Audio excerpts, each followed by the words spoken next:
नमस्कार मेरे प्रिय दोस्तों। परमेश्वर आप सबको आशीष दे कि पवित्र आत्मा हमारा गाइड, मार्गदर्शक अपनी संतानों का वह आए, मार्गदर्शित करे समझदारियों को अपने शब्द के द्वारा। बिना पवित्र आत्मा के यह असंभव है कि एक व्यक्ति समझे या रखे अभ्यास में उसके पवित्र शब्दों को। यह असंभव है। हम कोशिश कर सकते हैं, हम थोड़ा प्राप्त कर सकते हैं शुरुआत में, मगर बरकरार नहीं रख सकते परमेश्वर के शब्द में, नहीं बरकरार रख सकते आत्मा में। देखिए यहां पर जब प्रेरित पौलुस ने लिखा चर्च को, मसीहियों को जो गलातस में थे, उसने कहा इस प्रकार, ये बहुत ही कीमती है ये शब्द। उसने कहा इस प्रकार की, मैं लेकिन तुमसे कहता हूं आत्मा में चलो और न शरीर की लालसाओं को पूरा करो। कि आत्मा में चलना, कि ना शरीर की लालसा किसी रीति से पूरी करो। ये सलाह थी पवित्र आत्मा की चर्च के लिए, मसीहियों के लिए गलातियों में। तो मैं इस प्रकार प्रश्न पूछता रहा कि क्या एक व्यक्ति कर सकता है चलना आत्मा के अनुसार, चलना आत्मा के अनुसार, यदि वो आत्मा में नहीं है, पवित्र आत्मा में। कितना शानदार शब्द है परमेश्वर के। प्रभु यीशु ने इस प्रकार कहा है, यदि तुम मुझ में बने रहो और मेरे शब्द तुम में, और जो चाहो तुम मांगो, वह तुम्हारे लिए हो जाएगा। देखिए कितनी शानदार चीज। प्रेरित पौलुस यहां पर कह रहा है आत्मा में चलो, मगर प्रश्न है कि कैसे मैं चल सकता हूं आत्मा में, आत्मा के अनुसार आत्मा में मैं चल सकता हूं सोचते हुए परमेश्वर की चीजों के बारे में, अनंत काल के भविष्य के बारे में, ना कि आने जाने वाले भविष्य के बारे में, मगर अनंत काल के भविष्य के बारे में। कैसे मैं चल सकता हूं आत्मा में, यदि मैं आत्मा में ना हूं, या मैं पैदा हुआ हूं परमेश्वर से, या जल और पवित्र आत्मा से वो पैदा ना हो। असंभव है, असंभव। कि दूसरे शब्द में यह एक शब्द है, एक आदेश, एक आदेश मसीहियों के लिए कि जो केवल, कि जिनके पास पवित्र आत्मा है, जो वो पूरे कर सकते हैं, वो कोई और नहीं। जिसके पास नहीं है, उदाहरण के तौर पर कैसे, कैसे मैं एक व्यक्ति के साथ चल सकता हूं जिसको मैं नहीं जानता, कि मैं नहीं जानता, कैसे मैं चल सकता हूं पवित्र आत्मा के साथ, मैं उसे नहीं जानता। कैसे मैं चल सकता हूं यीशु के साथ यदि मैं उसे नहीं जानता। कैसे मैं चल सकता हूं एक ऐसे व्यक्ति के साथ मैं जिसको नहीं जानता, नहीं जानता। कोई रास्ता नहीं है। आप चल सकते हो उस व्यक्ति के साथ जिसको आप जानते हो, क्या नहीं? शुरुआत या सिद्धांत है ये। तो मैं विश्वास करता हूं, मैं अपने पूरे हृदय के साथ ये विश्वास करता हूं कि परमेश्वर की इच्छा है, इच्छा उनकी है कि वह पूरी हो हमारी जिंदगी में। क्योंकि यही परमेश्वर ने आत्मोह हव्वा कहा था कि देखिए, आप खा सकते हो फल जो चाहे आप खा सकते हो, यहाँ पर है बहुतायत है, यहाँ पर जो आप पसंद करते हो सब कुछ, सब हर प्रकार का टेस्ट, सब प्रकार का खा सकते हैं पूरी इच्छा के अनुसार, इच्छा के अनुसार। मगर वह वृक्ष, उस वृक्ष के फल, उसको छूना भी मत, खाना तो दूर की बात, क्योंकि यदि तुम उसे खाओगे मरोगे। उदाहरण के तौर पर मरोगे मेरे लिए, मरोगे मेरे लिए कि अलग होगे मुझसे। तो लोग लोग निराशाजनक तौर पर वे सोचते हैं, इस प्रकार, ठीक, यदि मैं चर्च में जाऊं, यदि मैं कुछ ही चीजों को पूरा करूं, यदि मैं ये करूं, मैं वो करूं, मैं लोगों की सहायता करूं, मैं अच्छा हूं, भला हूं, मैं चैरिटी करूं, यदि मैं कैसा व्यक्ति हूं जो बढ़िया हूं, मैं बचाव में हूं, मोक्ष आता है विश्वास के साथ यीशु में। यदि मैं भला हूं, यदि मैं चैरिटी करूं, मैं कुछ भी और अधिक नहीं करूंगा मेरी ड्यूटी से बढ़कर। ये मेरी ड्यूटी है अच्छा होना, ये मेरी ड्यूटी है अच्छा करना, ये मेरी ड्यूटी है।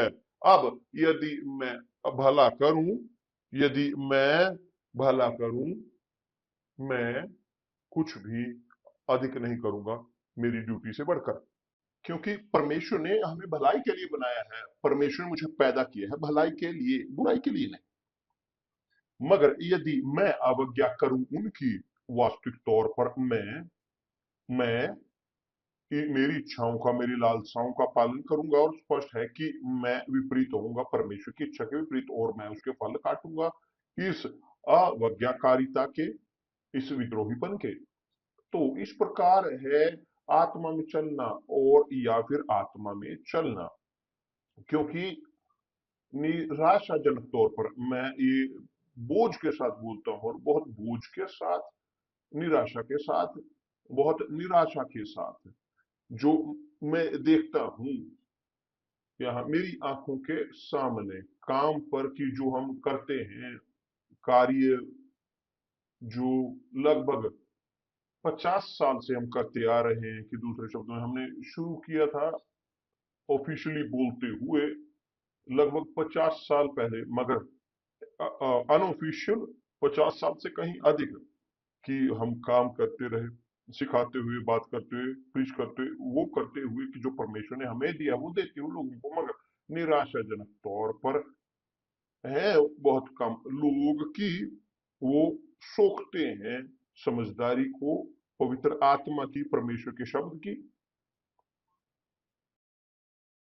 वो विश्वास को ग्रहण करते हैं, उनके पास साहस होता है आज्ञा का पालन करने का, अनुसरण करने का, उनके पास परमेश्वर का भय होता है, होती है बुद्धिमानी परमेश्वर की, है जानकारी परमेश्वर की, है डिसर्नमेंट परमेश्वर की, और चलते हैं उसके अनुसार जो परमेश्वर की इच्छा है, चलते हैं आत्मा में, चलते हैं आत्मा में। क्यों?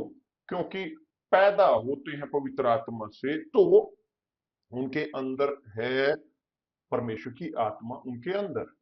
अब यदि एक व्यक्ति नहीं, अभी उनका वो आनंद, दो शानदार मौजूदगी परमेश्वर के उनके अंदर नहीं है, दोबारा पैदा होने की, तो वो जानते हैं परमेश्वर के शब्द को, वो जानते हैं बेहतर बोलते हुए अक्षरों को, मगर नहीं जानते लेखक को। जो लेखक है वो बाइबल को जानते हैं, मगर नहीं जानते बाइबल के लेखक को, और ये न्याय संगत नहीं है, न्याय संगत नहीं है, न्याय संगत नहीं है। बिशप जी हाँ, यही मैं ऐसे सोचता हूँ, मैं भी इसी प्रकार सोचता हूँ। ये न्याय संगत नहीं कि मैं चर्च में जाता हूँ, मैं ये करता हूँ करता हूँ, न्याय संगत नहीं कि मैं जीऊं एक जिंदगी दूर, अलग मेरे प्रभु से। ये न्याय संगत नहीं है। मुझे चलने की जरूरत है उनमें, उन्हें मुझ में होने की जरूरत है, मुझे उनमें होने की जरूरत है। मगर क्यों अभी तक मैंने ग्रहण नहीं की पवित्र आत्मा? इसीलिए क्योंकि आपने अभी समर्पण नहीं किया 100% उनके प्रति। आप बटे हुए हो, या आप कोशिश करते हो बटे होने की, क्योंकि आप परमेश्वर और संसार के बीच बटे नहीं रह सकते। एक या दूसरे, कोई दो प्रभुओं की सेवा नहीं कर सकता। या तो एक को प्रसन्न करेगा, दूसरे को तुच्छ जानेगा, और वाइस वर्सा। तो कोई रास्ता नहीं दो प्रभुओं की सेवा करना। हमें सेवा करने के लिए या पवित्र आत्मा ग्रहण करने के लिए सबसे पहले हमें सब कुछ समर्पित करने की जरूरत है उनको। कैसे? वो केवल 99.9% हमारा ग्रहण करेंगे, हमारे खुद का नहीं। कोई परिस्थिति नहीं है, सब कुछ या कुछ भी नहीं, जिंदगी या मौत। ये बहुत बहुत मजबूत है और दिलचस्प है कि पवित्र आत्मा ने पौलुस को ये ये जिस सरन दी है आध्यात्मिक, उसने वास्तव में यहाँ पर वो क्रांति वो लेकर आया है, वो क्रांतिकारी रहा है इस बारे में। क्योंकि अधिकतर नए दस्तावेज में वो उसके द्वारा लिखे गए हैं, वो उसके द्वारा लिखे गए पत्र हैं। उसने कहा इस प्रकार, देखिए यहाँ पर दिलचस्प, अब उन मसीहियों को बोलते हुए जो रोम में थे, जो रोम में थे, जो कैसर का घराना था, सम्राट का, कि जहां पर लोग पीड़ा में थे, जो यातनाएं जो दी जा रही थी वहां पर, तो उसने कहा इस प्रकार, देखिए कितना मजबूत, कितनी शानदार चीज। उसने कहा इस प्रकार, यदि हम उसकी मृत्यु के समानता में उसके साथ जुट गए हैं, यानी प्रभु यीशु के साथ, कि उसकी मृत्यु के समानता में उसके साथ जुट गए हैं। प्रभु यीशु को मुझे बचाने के लिए उन्हें मरने की जरूरत पड़ी। कैसे मैं बचाव में हो सकता हूं यदि मैं ना मरूं उनके लिए? कोई रास्ता नहीं है। देखिए, यदि हम उसकी मृत्यु की समानता में उसके साथ जुट गए हैं, मतलब बपतिस्मा पानी में, मरे पाप के शरीर से, यदि हम उसकी मृत्यु की समानता में उसके साथ जुट गए हैं, उसके साथ, तो उसकी मृत्यु में, क्योंकि बपतिस्मा पानी में एक प्रतीक है समानता प्रभु यीशु की मृत्यु की, कि इसीलिए प्रभु यीशु ने कहा कि जो बपतिस्मा ना ले पानी, और जो विश्वास करे और बपतिस्मा ले वो बचाया जाएगा, जो विश्वास करे और बपतिस्मा ना ले, कि नहीं जानते कि एक व्यक्ति वो मृत्यु के निकट हो, अंतिम क्षणों में वो कहे प्रभु मुझ पर दया करें, वो बचाए जाते हैं। कि जैसे हुआ क्रूस पर लटके हुए चोर के साथ, उन दोनों चोरों में से, मगर वो मरेंगे उसी वक्त, खत्म। तो उन्होंने स्वीकार किया, मरे, खत्म, बचाव में है। धन्यवाद परमेश्वर। समस्या है कि हमेशा समय नहीं है एक व्यक्ति के लिए स्वीकार करने का प्रभु यीशु को। समस्या है कि हमेशा लोग वे अभी सोचते हैं अपनी खुद की जिंदगी के बारे में अभी भी। तो उन्होंने कहा है कि यदि हम उसकी मृत्यु की समानता में गाड़े गए हैं, दफन किए गए हैं, बपतिस्मा उसका ग्रीक में अर्थ है दफन होना, कि यदि हम उसकी मृत्यु की समानता में उसके साथ जुट गए हैं, उनकी मृत्यु में, क्या है मृत्यु की समानता यीशु की? मरे, वास्तव में वो मरे, वो क्रूसित किए गए, मरे, मरे, वास्तव में मरे। वो टेस्ट किया गया उस भाले के साथ, उन्होंने उनके बाजू में, बगल में, दाहिनी ओर वो भाला घुसाया, वहां से पानी और खून निकला, वो मृत थे, पूरी तरह से मृत। और उसके बाद वो दफन किए गए, दफनाए गए, वहां पर उनकी, वहां पर साफ वस्त्र में उन्हें लिटाकर, लपेटकर वहां वहां पर दफनाया गया। उन्हें वो एक कब्र में दफन किया गया, जो उनके लिए बचाई गई। और तीसरे दिन वहां से वे जी उठे, कि दूसरे शब्दों में पवित्र आत्मा ने उसे जिलाया, पवित्र आत्मा ने उसे जीवित किया। तो क्या हुआ? हुआ कि अब उन्होंने ग्रहण किया एक शरीर, एक जीवन, परमेश्वर की महिमा के लिए। उनका शरीर उसके बाद वो महिमान्वित हुआ, उसने ग्रहण किया एक महिमानी शरीर, एक स्वर्गिक शरीर, एक शरीर जो केवल स्वर्ग में इस्तेमाल होता है, यहाँ धरती पर नहीं इस्तेमाल कर सकते, कि वो महिमा जो स्वर्ग की है, यहाँ पर उन्होंने धरती पर इस शरीर को ग्रहण किया, इस भौतिक शरीर को, मगर जीने के लिए उसके अनुसार जो यहाँ संसार में थे। मगर प्रभु यीशु जी उठे और स्वर्ग की ओर गए, स्वर्ग में वो गए। लगभग 50 लोगों ने उसे ऊपर उठते देखा। तो मेरे प्रिय दोस्त, वह यीशु, उन्हें मरने की जरूरत हुई ताकि मैं बचाव में हो सकूं। ये न्याय संगत है कि मैं चाहूं मेरी जिंदगी को शेयर करना संसार के साथ और ना मरूं उनके लिए, नहीं, मुझे भी उनके लिए मरने की जरूरत है।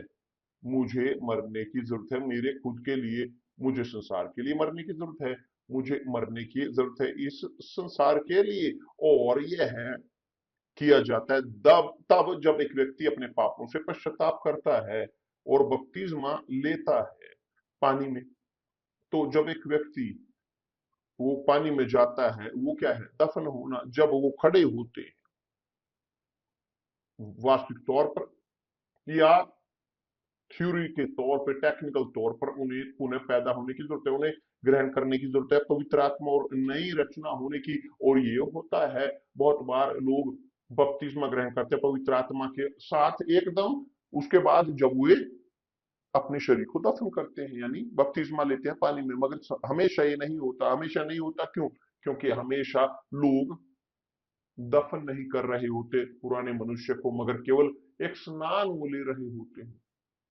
उनका बपतिस्मा एक स्नान मात्र होता है। वहां पर सूखे जाते हैं, बाहर गीले होकर आते हैं, मगर पश्चाताप नहीं होता। एक व्यक्ति यदि पश्चाताप नहीं करता उस गलत जिंदगी से, तो कुछ नहीं होता। वही चीज की आप प्रार्थना करें, उदाहरण के तौर पर वो पिता की प्रार्थना, तो जैसे एक रीति है, मेरे स्वर्ग में इससे कुछ नहीं होगा, काम नहीं करेगी। क्यों? क्योंकि आप प्रार्थना कर रहे हो केवल ऐसे ही। तो यहाँ पर वो पानी में बपतिस्मा लेते हैं सिर्फ कहते हुए से, बोलते हुए। लगता है हमें, हमारे लिए पास्टरों को ऐसे कि कि जो परिवर्तित हैं, जो पश्चाताप करते हैं, मगर परमेश्वर के लिए नहीं, परमेश्वर के लिए नहीं। मगर वो बपतिस्मा कि क्या है अर्थ बपतिस्मे का? क्योंकि एक व्यक्ति वो संसार को नहीं त्यागता, वह नहीं मरा संसार के लिए, वो नहीं संसार के लिए मरे। यदि वो संसार के लिए नहीं मरे, कैसे वो दफन होंगे? नहीं हो सकता, संभव नहीं है कि वो दफन हों बिना संसार के लिए मरने से पहले। तो यहाँ पर कहा कि यदि हमारी पुराना मनुष्य उसके साथ क्रूस पर चढ़ाया गया ताकि पाप का शरीर व्यर्थ हो जाए। पाप का शरीर, यह शरीर है कि जो हमारे पास है, यह है शरीर भौतिक, भौतिक शरीर। तो जब हम विश्वास के साथ आत्मा में वो दफन होते हैं इस पाप के शरीर से, शरीर मरा हुआ है, वो दफन हो चुका है, तो कोई रास्ता नहीं कि वो पाप कर सके दोबारा। और यह है कि, और हम जानते हैं कि हमारा पुराना मनुष्य तब उसके साथ क्रूस पर, मसीह के साथ क्रूस पर चढ़ाया गया, मरा, ताकि पाप का शरीर, यानी शरीर की जो पाप करता है वह व्यर्थ हो जाए, मरे, वह सड़े, और ताकि हम आगे को पाप के दासत्व में ना रहें। क्योंकि जो मर गया ये बढ़िया है, क्योंकि जो मर गया वास्तविक तौर पर पाप से, वह छूट कर धर्मी ठहरा। कि कैसे एक मरा हुआ पाप कर सकता है? मरा हुआ पाप नहीं करता, जो दफन हो चुका है वास्तव में वो पाप में नहीं जीते। समझ में आया मेरे प्रिय दोस्त? तो वो इस प्रकार कहना जारी रखते हैं, यदि हम मर चुके हैं मसीह के साथ, कि यदि हम दफन हो चुके हैं उसके साथ, तो हमारा विश्वास यह है कि उसके साथ जिएंगे भी कितना शानदार, कितना बेहतरीन। अब आता है वचन की जो मैं बहुत पसंद करता हूं। यह वचन ये मुक्ति देता है आपको भी। उसने कहा है इस प्रकार, क्योंकि यह जानते हैं कि मसीह मरे हुओं में से जी उठकर, आपको सुनिश्चित है मुझे है, फिर मरने का नहीं, कि वह मरे हुए में से जी उठकर फिर मरने का नहीं, मृत्यु और नहीं होगी, दोबारा मृत्यु नहीं आएगी। जब आप दफन होते हो, बपतिस्मा पानी का होता है, परमेश्वर के शब्द के अनुसार वो वास्तव में संसार के लिए मरते हैं, तो उसके बाद आप नहीं मरते, आप मर चुके हो, एक ही बार आप मरते हो। तब उसने कहा इस प्रकार कहते हुए, उस पर फिर मृत्यु की प्रभुता नहीं होने की। कि दूसरे शब्दों में, जो व्यक्ति पानी में बपतिस्मे के साथ मरता है, दफन होता है, संसार के लिए मरता है, सब लोगों के लिए मर चुका होता है, अपने खुद के लिए, परिजनों के लिए मरता है, अपने परिजनों के लिए, इस संसार के लिए मरता है, व्यर्थता के लिए मरता है, अभिलाषाओं के लिए, सब शरीर के लिए मर चुका है। तो यदि वो मर चुके हैं, मृत हो चुके हैं, दफन हो चुके हैं, जैसे प्रभु यीशु दफन हुए, तो शरीर का अस्तित्व नहीं है उसके बाद, पाप का कोई प्रभुत्व नहीं होगा आपके शरीर के ऊपर, आपकी इच्छा के ऊपर। तो वो मुक्त है जीने के लिए, बरकरार रहते हुए परमेश्वर के साथ सहभागिता में। मैं नहीं जानता कि आप समझे हैं हमारी भाषा को या नहीं, मगर यही है सत्य। मैं नहीं चल सकता आत्मा में और शरीर में एक ही साथ, मैं नहीं चल सकता चर्च के अंदर आत्मा में और शरीर में चर्च के बाहर, अस्तित्व नहीं है इस चीज का। मगर जी हाँ, ठीक यही होता है बहुत चर्चों के अंदर। और मैं ये बोल सकता हूँ विशेष तौर पर यूनिवर्सल चर्च के अंदर बहुत सारे लोग हैं कि जो पहनते हैं, वो पूरी तरह से पूरी पवित्र दिखाते हो अपने आप को, मगर आप नहीं जानते क्या है अंदर, उस यूनिफॉर्म के अंदर आप नहीं जानते कि क्या है उस उस के अंदर। बहुत बार पास्टर प्रीच करता है कि यह बहुत बहुत बढ़िया पास्टर है, अच्छा पास्टर है, क्योंकि वो बोलता है, मगर कि क्या वास्तव में वो जीता है, वह है उसमें, कि जो बोलता है क्या वास्तव में वह उसमें जीता है, जो प्रीच करता है क्या वास्तव में वह उसमें जीता है, जो बोलता है क्या वह संसार के लिए वास्तव में मर चुका है पाप के लिए और जीता है उसके अनुसार जो परमेश्वर की इच्छा है। यह है मेरे प्रिय दोस्त, केवल परमेश्वर जानते हैं, केवल परमेश्वर है जो जानते हैं। स्पष्ट है कि हमारे पास है एक इस प्रकार की डिसर्नमेंट, आकलन करने की लोगों को, और इस कंक्लूजन पर पहुंचने की यहाँ पर कमी है किसी न किसी चीज की। जानते हो कि वह खाना कि जिसमें नमक की थोड़ी सी कमी है, वह मिठाई जिसमें थोड़ी सी मिठाई की कमी है, जानते हो, बहुत ठीक इसी प्रकार बहुत सारे लोग हैं कि निराशाजनक तौर पर जो हैं चर्च के अंदर दिखने के तौर पर वे सेवक हैं परमेश्वर के, मगर यह है चर्च के अंदर, चर्च के बाहर निकलते ही दूर करते हैं यूनिफॉर्म को, पास्टर की, पास्टर की पत्नी की, असिस्टेंट की, कोई भी आप हो, और पहन लेते हैं यूनिफॉर्म पाप की। तो वो अपनी आइडेंटिटी को ग्रहण करते हैं जो वास्तव में है उनकी, जो है शरीर की आइडेंटिटी। तो परमेश्वर के लिए मेरे प्रिय दोस्त, ये व्यक्ति मृत है, वो चाहे जो मर्जी कर सकते हैं चर्च के अंदर, मगर मरे हुए हैं। तो कैसे एक व्यक्ति आत्मा में चल सकता है कि यदि वे जी रहे हैं संसार के लिए? आप तभी चल सकते हो आत्मा में यदि संसार के लिए आप मृत हो। पौलुस ये कहता है, मृत मसीह के लिए, मगर मृत संसार के लिए, बेहतर बोलते हुए, मगर जीते हैं परमेश्वर के लिए। अब यदि एक व्यक्ति वो जीवित हो संसार के लिए जो है पाप, वो मृत है परमेश्वर के लिए। कोई रास्ता नहीं कि इसको कंबाइन करें इन दो परिस्थितियों को। या तो आप मृत हैं, मरे हुए संसार के लिए, और जीते हैं जीवित परमेश्वर के लिए, तब जी हाँ आप चलते हो आत्मा में, आप चल सकते हो आत्मा में। आपको चलने की जरूरत है आत्मा में। अब यदि आप हो जीवित संसार के लिए, जीते हैं व्यर्थताओं में संसार की, लालसाओं में संसार की, आप आकर्षणों में संसार के, आप मृत होगे परमेश्वर के लिए कि अलग उनसे, दोनों में से एक। क्या है आपकी परिस्थिति मैं नहीं जानता, मैं नहीं जानता, मगर एक चीज मैं जानता हूं, मैं जानता हूं अच्छे से कि किस पर मैं विश्वास करता हूं, मगर मैं जीता हूं। मेरी जिंदगी कहां पर स्थापित है? ये नहीं कि मैं योग्य हूं, मैं परफेक्ट हूं, नहीं मैं परफेक्ट नहीं हूं मैं परफेक्ट नहीं हूं, मगर पाप का मेरे ऊपर प्रभुत्व नहीं है। नहीं है वास्तव में। पाप का प्रभुत्व उन पर है जो पाप के लिए जीवित हैं, संसार के लिए जो जीते हैं।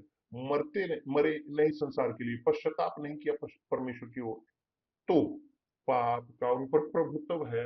मगर यदि वे मृत हैं संसार के लिए, वो जी रहे हैं परमेश्वर के लिए। समझ में आया मेरे प्रिय दोस्त?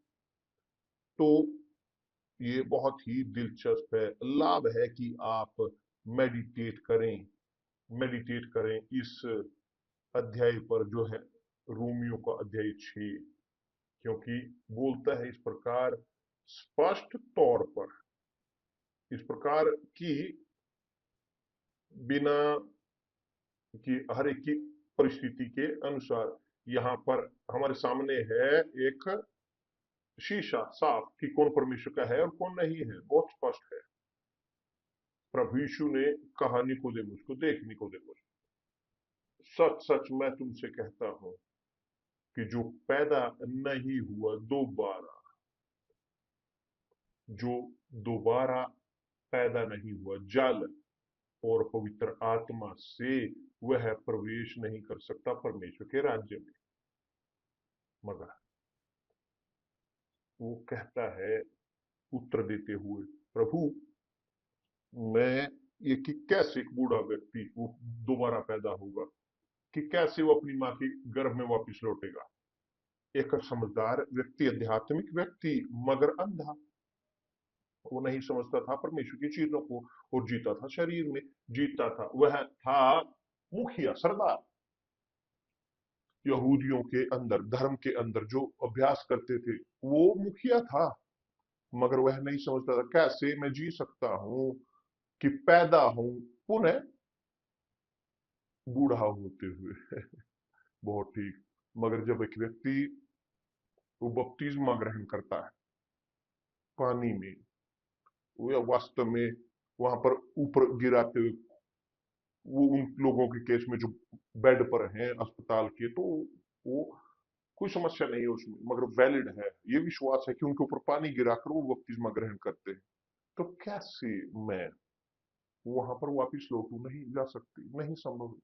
कि ऐसे असंभव है कि एक व्यक्ति वह बचाव में हो, वह पुनर्जीवित हो या परमेश्वर के राज्य में प्रवेश करे, यदि वो जल और पवित्र आत्मा से पैदा ना हो, यदि वो बपतिस्मा ना ग्रहण करें वास्तव में, कि बपतिस्मा वैलिड हो उनका, कि पश्चाताप के साथ उनका वो पश्चाताप ना हो, उनका बपतिस्मा केवल केवल एक वो स्नान है, उससे अधिक नहीं, कि पास्टर को केवल काम दिया है बेचारा पास्टर, मगर वो करते हैं लोग ऐसे। मगर यदि वो बपतिस्मा ले, अपने पापों से पश्चाताप करते हो, मेरी जिंदगी वास्तव में ऐसी थी, मैं स्वीकार नहीं करता मेरी जिंदगी को, मेरी मेरी जिंदगी सड़ी हुई है, मेरी जिंदगी को नहीं चाहता, मैं चाहता हूँ कि नया जीवन, मेरे परमेश्वर मुझ पर दया कर, मुझ पर दया करें, क्षमा करें, और वो उस गलत जिंदगी को वापस लौटते हैं, वो पश्चाताप करते हैं, तो बपतिस्मा लेते हैं। जब वास्तव में बपतिस्मा लेते हैं सुरक्षितता के साथ, मर चुके होते हैं संसार के लिए, पाप के लिए, तो जब वो बपतिस्मा ग्रहण करते हैं, पानी से बाहर आते हैं, वो आते हैं जीतने के लिए, परमेश्वर की महिमा के लिए, कि जैसे प्रभु यीशु के साथ हुआ, जब वो जी उठे परमेश्वर की महिमा में हो गए। इसीलिए उन्होंने महिमान्वित शरीर ग्रहण किया जीने के लिए पिता के साथ। समझ में आया मेरे प्रिय दोस्त? ठीक, यहां पर रुकते हैं, कल हम वापस लौटेंगे, चलिए बात करेंगे। कौन जानते इस विषय के बारे में कि ये आइडिया हम और अधिक बढ़ाएंगे ताकि सब लोग समझ सकें थ्योरी को, ताकि विश्वास ग्रहण कर सके उसे इस थ्योरी को अभ्यास में लाने के लिए। इसके विपरीत एक व्यक्ति वो केवल एक धार्मिक रहेगा, चाहे यहां तक कि सरदार हो चर्च में, मगर यदि पुनः पैदा नहीं हुआ वो जारी रहेंगे मृत संसार के लिए। परमेश्वर आप सबको आशीष दे। कल तक कि प्रभु यीशु मसीह के नाम से धन्यवाद परमेश्वर।